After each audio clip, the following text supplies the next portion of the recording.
Shalom Uvrachá. Quando Deus criou os animais e Deus criou o homem, Ele criou cada animal separadamente e Ele criou, no final de tudo, depois de ter criado tudo, Ele criou o homem separadamente dos animais. E, amigos da ONG, perguntam ao Rabino, e a pergunta é do nosso querido aluno Antônio Márcio, que ele é um professor de história, e ele quer saber como ensinar para as crianças na escola a teoria de Darwin de acordo com a Torá. Aonde Darwin errou. Por que ele errou? E a base de tudo isso é quando a gente tira Deus da história, aí já estamos a caminho dos erros. Ou seja, quando você sabe que Deus criou o mundo, e Deus criou o boi, Deus criou a vaca, Deus criou a cabra, Deus criou o bode, Deus criou o carneiro, Deus criou a ovelha. E se o bode fosse virar cabra, se a cabra fosse virar ovelha, e se a ovelha fosse virar vaca, não teria motivo para Deus criar cada animal separadamente. Ou seja, ele criaria somente um animal e faria como o Darwin deu as ideias. Sorte que eles chamam isso de teoria, né? Mas é que as pessoas, quando ouvem a teoria, esquecem que é uma teoria. Mas eu não estudei psiquiatria, mas eu posso dizer assim que tem teorias que elas já ultrapassam um pouquinho certos limites. Agora então vamos analisar isso, a teoria de Darwin de acordo com a Torá. Deus criou o homem, Deus criou o macaco. O homem foi morar no Polo Norte, ele desenvolveu isso foi no comecinho do mundo, né? Aquelas primeiras gerações, tinha 10 gerações do Adão e Eva até a Arca de Noé. Depois 10 gerações da Arca de Noé até o nosso patriarca Abraão. E da Arca de Noé a gente já ouve que o Ham, um dos 3 filhos do Noé, ele já tinha cor escura e ele deu origem aos egípcios antigos, ao Midian, ao Cush, a países que estavam naquela região que era África adentro. E o Yefet, eles tinham pele clara e eles deram origem à Grécia Antiga, países já que pertencem ao continente europeu. E o Shem provavelmente, a Torá não descreve ele assim, mas ele deu origem aos judeus. E Avraham Avinu teve um filho chamado Ismael, que depois se misturou com os persas antigos, que é o Irã de hoje. Então, na prática, a gente entende que o homem se adapta ao meio ambiente.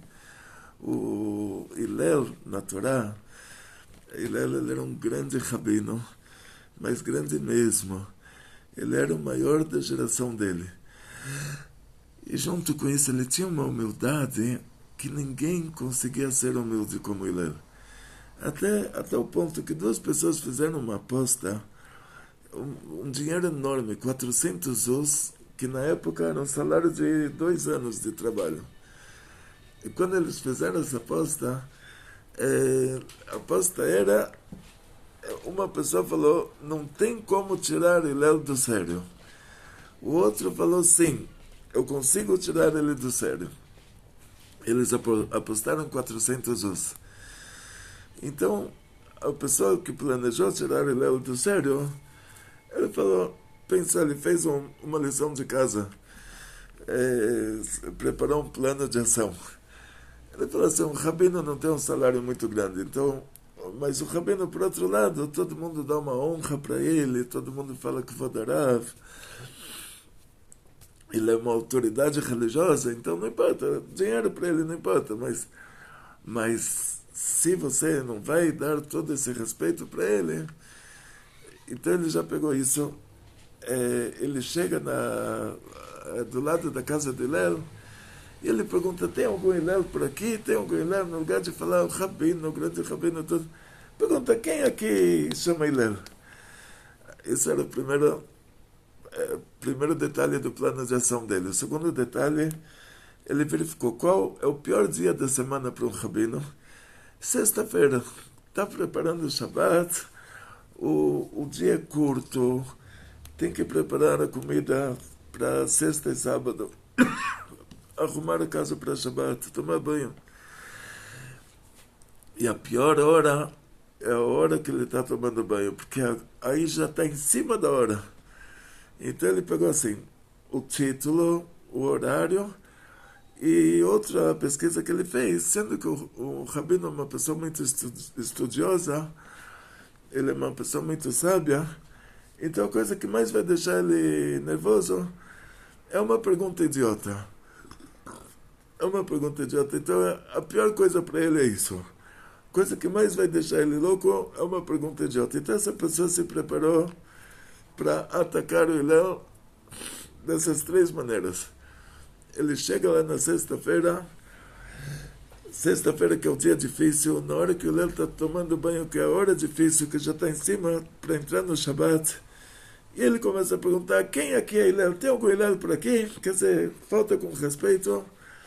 E aí o Hillel sai do banho, se veste, pergunta para ele, fala, meu filho, eu sou Hillel, o que você precisa, no que eu posso te ajudar? Aí ele joga a pergunta idiota. Aí ele fala, por que os Talmudim têm olhos puxados? Aí o Hillel fala, você fez uma pergunta muito inteligente, meu filho. Por que eles têm os olhos puxados? Porque eles vivem entre as tempestades de areia. Ah, mas como pode ser que isso que eles vivem entre as tempestades de areia, eles ficam com olhos puxados? Aí a gente vai para um detalhe muito importante. Quando nossos sábios clonaram a vaca vermelha, o que eles fizeram? Pediram para uma pessoa que não era judeu, que ele tinha um rebanho de vacas que já tinha essa tendência para nascerem avermelhadas. Pediram para ele chamava Dama Benetina, na cidade de Ashkelon, pediram para ele colocar uma tinta vermelha na frente da vaca e depois colocar o boi em cima da vaca, tipo o marido dela em cima dela, para fazer a filha. E aí a vaca, na hora que viu essa tinta vermelha, ela não estava acostumada com isso, ela se espantou tanto que nasceu a filha dela, a bezerra nasceu vermelha, não tinha nem 2 fios de pelo diferente. E aí, continuação, nós vemos que a história do Rabbi Yochanan, que as pessoas estavam nascendo muito feias na época dele. E ele era Miss Universo de beleza. Por incrível que pareça, era um rabino, um grande rabino. E ele era Miss Universo, tipo, ele era a pessoa mais linda do mundo. Ele sentou na porta do mikve, ele falou, moleque, olha para mim, não vai esquecer. E aí, os filhos já vão nascer bonitos. E outras histórias que nossos sábios contam em relação a isso, que a gente chega a uma conclusão. Da história do Hillel, nessa cidade chamada Talmud, sendo que a esposa estava acostumada a ver o marido com os olhos fechados por causa das tempestades de areia, e de noite, quando eles faziam a criança, ela se lembrava da cara do marido dessa maneira, aí as crianças nasciam assim. E por isso, você vai ver que os judeus da Hungria, eles têm a aparência de húngaros, os judeus da Polônia têm a aparência de poloneses, e os judeus da Síria, os judeus do Líbano, eles parecem sírios e libaneses, com os cílios grandes, com o nariz. Então, como pode ser uma coisa dessa? Na Síria, nós sabemos, na Síria e no Líbano, não tiveram conversões. E não tiveram mistura, não teve lá Inquisição, não teve lá cruzadas, não teve lá cristãos novos e cristãos velhos, e não tinha nenhuma assimilação. Os judeus da Síria, os judeus do Líbano, 2% de assimilação hoje. Mas nos últimos 500 anos, desde que eles fugiram da Espanha para a Síria, não teve absolutamente nenhuma assimilação, não tiveram pessoas que se converteram lá. Então, como pode ser que eles se transformaram, a aparência deles é 100% árabe? Aí você vai para esse detalhe. A mãe está fazendo compras no show lá no mercado. Ela vê as criancinhas brincando, e todas as criancinhas são árabes, com cílios grandes, com nariz grande, e depois, quando ela está com o marido, ela pensa, ela quer ter uma criança também. Ela pensa naquelas crianças que ela viu na rua, e já os filhos nascem com essa aparência. Então existe isso pela Torá. De acordo com a Torá, o homem se adapta ao meio ambiente. Quer dizer, o que o Hillel falou foi uma resposta muito sábia, uma resposta profunda. Ele falou, olha, existe isso que o ser humano muda de aparência de acordo com o meio ambiente que ele se encontra. Mas o homem não vai virar macaco e o macaco não vai virar homem. E foi aí que o Darwin errou. O erro do Darwin, dizem nossos sábios, toda mentira, para ela ser aceita, ela tem que ter um pouquinho de verdade. Se a mentira não tem um pouquinho de verdade, as pessoas vão falar, isso é uma mentira. Então, o Darwin, ele começa com um pouquinho de verdade. Ele fala, olha, o animal ele se adapta ao meio ambiente. O ser humano se adapta ao meio ambiente. Só que aí ele perde a noção. Ele ultrapassa o limite de adaptação. E aí ele pega 5 esqueletos de macacos diferentes e fala, olha, o pequeno virou médio, o médio virou grande, e o grande virou o ser humano. Quer dizer, eu vou para o zoológico, eu pego um sagui, um orangotango, um gorila, e eu fico do lado, a gente faz uma foto nós 4, e você vai falar, olha, o sagui virou o orangotango, que virou o gorila, que virou o rababrão. O que ele fez foi uma brincadeira de crianças pequenas, quer dizer, isso que eles erram na idade dos animais, na idade dos fósseis. É porque antigamente a influência dos raios cósmicos, a densidade do ar, a radiação era tudo diferente. Eles pegam dados de hoje e aplicam ao passado. Então eles fazem erro de cálculo direto em relação às datas. Mas o erro aqui foi maior do que isso. Não foi só um erro de datas. Ele descobriu que, isso de acordo com a Torá, que o homem se adapta ao meio ambiente, que o animal se adapta ao meio ambiente. Quer dizer, existe uma pequena transformação. Então o homem antigo foi para a Europa, ficou branco. Foi para a África, ficou moreno. Existe uma pequena transformação. Mas essa transformação tem um limite. Cada espécie continua sempre no limite dela. Por isso que a Torá traz 4 animais que eles têm um sinal só de kashrut. E depois que a Torá fala que todo animal que ele é ruminante e tem um casco fendido, ele é puro, animal puro, quer dizer, ele tem uma alma pura. Todo animal que não é ruminante, não tem casco fendido, ele é um animal impuro, ele tem uma alma impura. E a Torá traz 4 animais que eles têm um sinal só, e portanto, sendo que eles não têm os 2 sinais, eles são animais impuros. Então, por que a Torá traz eles?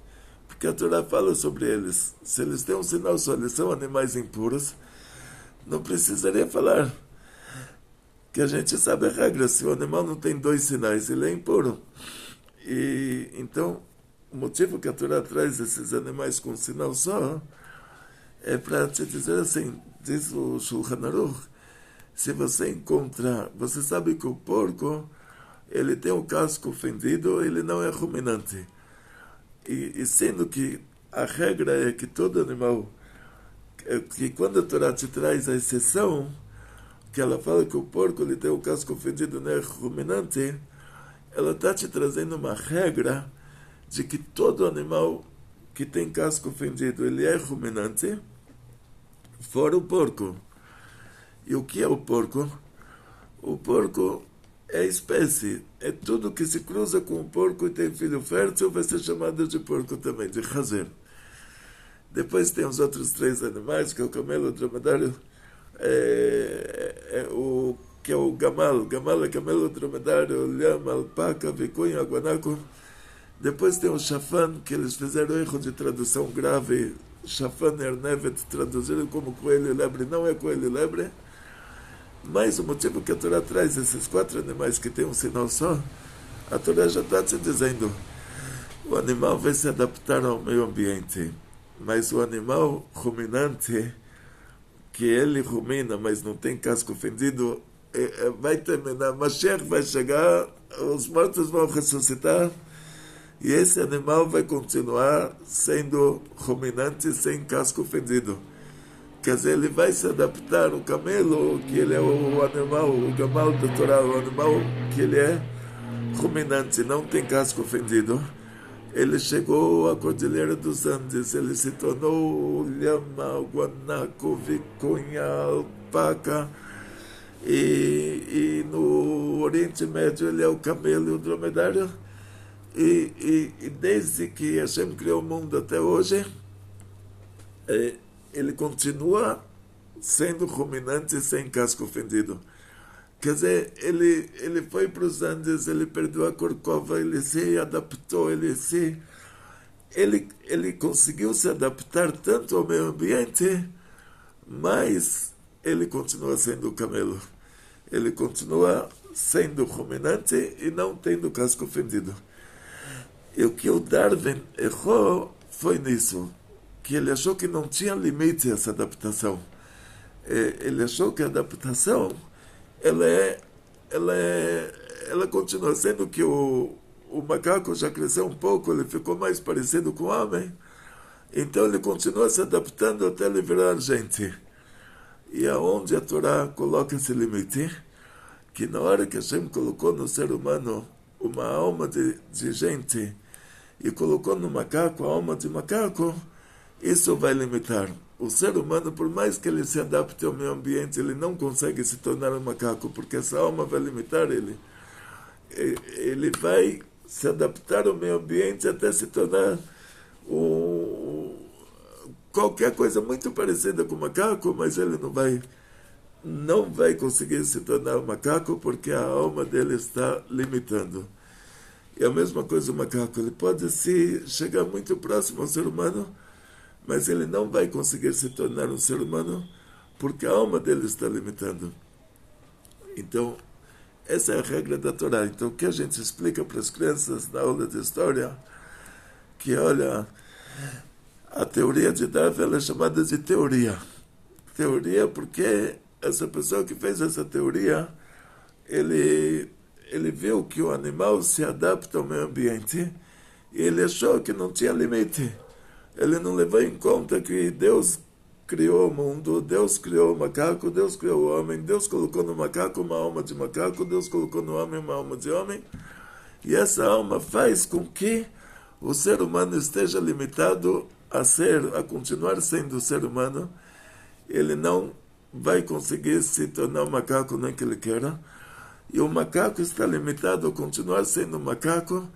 Ele não vai conseguir se tornar um ser humano nem que ele queira, porque cada um tem a alma dele e a alma ela coloca limites nessa adaptação. Então eu desejo a todos vocês muito sucesso, muita saúde, muito dinheiro, muitas felicidades. Sempre tem que saber que Deus criou o mundo e Deus dirige o mundo, e Deus é a essência do bem, a natureza do bem, a fazer o bem. Ele está muito feliz que vocês estão assistindo uma aula de Torá. Não esqueça de compartilhar a nossa aula, colocar o seu joinha, se inscrever no nosso canal, colocar 2 risquinhos lá no sininho. Aquele sininho é coxa, pode colocar o risquinho lá, não tem problema. Atzlachá, briut, panasá, bechefa. Vekol tov.